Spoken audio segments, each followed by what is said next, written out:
Le grand JT de l'éducation vous est présenté par Microsoft.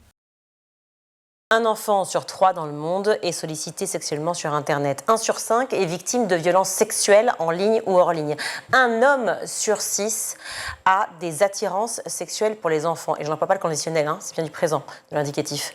Un homme sur 10 est déjà passé à l'acte. Est-ce que vous connaissiez Laetitia Onona avant d'enquêter, puisque je disais vous êtes spécialiste des violences sexuelles faites aux femmes mais aussi aux enfants, mais est-ce que vous aviez vraiment la notion de l'ampleur? On dit du phénomène, mais c'est pas du phénomène, c'est de l'horreur tout simplement. Pas à ce point-là, clairement, j'en avais l'intuition très forte, notamment quand j'ai beaucoup travaillé sur la pédocriminalité et donc sur l'inceste. Et déjà, en France, un Français sur 10 est victime d'inceste, donc ça fait quand même beaucoup de monde. Dans une classe de 30 élèves, ça fait 3 enfants. Donc très clairement, s'il y a beaucoup de victimes, il y a aussi beaucoup d'auteurs. C'est mathématique. Donc après, sur Internet, non, je n'avais pas vraiment la mesure de ça. Cette étude australienne d'un homme sur 6 qui a une attirance et un homme sur 10 qui est passé à l'acte. En tout cas, c'est venu poser clairement des chiffres. Et les chiffres sont têtus. Donc il était vraiment temps de prendre cette réalité aussi à bras-le-corps, de la montrer dans tout ce qu'elle a de plus cru aussi et de plus terrifiante. Mais effectivement, c'était très important de mettre le doigt dessus. Une réalité que vous connaissez bien, Véronique Béchu, puisque donc je disais, ça fait 22 ans que vous travaillez sur ce sujet absolument terrifiant.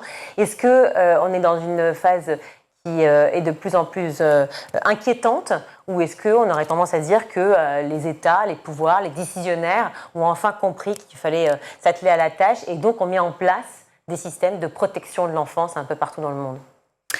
Alors, il y a 2 choses. La première, c'est qu'effectivement, on est dans une phase ascensionnelle dans la pédocriminalité en ligne. D'une part, parce qu'il y a eu la phase Covid qui a fait exploser les phénomènes en ligne, puisque les pédocriminels étaient enfermés chez eux et donc ils n'avaient accès aux enfants que par le biais d'Internet. Et les enfants étaient aussi enfermés chez eux, donc étaient aussi sur leurs ordinateurs. Et nous avons pu constater, notamment avec le rapport qui a été rendu récemment sur l'usage des écrans par les enfants, que les enfants sont ultra connectés et de plus en plus jeunes, avec aucune notion de sécurité dans l'utilisation de leurs outils numériques.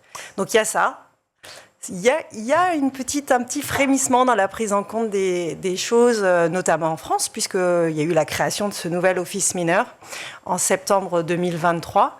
Auparavant, nous étions 18 fonctionnaires de police pour traiter de la lutte contre l'exploitation sexuelle des enfants en ligne. Actuellement, nous sommes 45 et à terme, nous devrions être 85 au service central avec des antennes de ce service spécialisé partout en France. C'est quand à terme?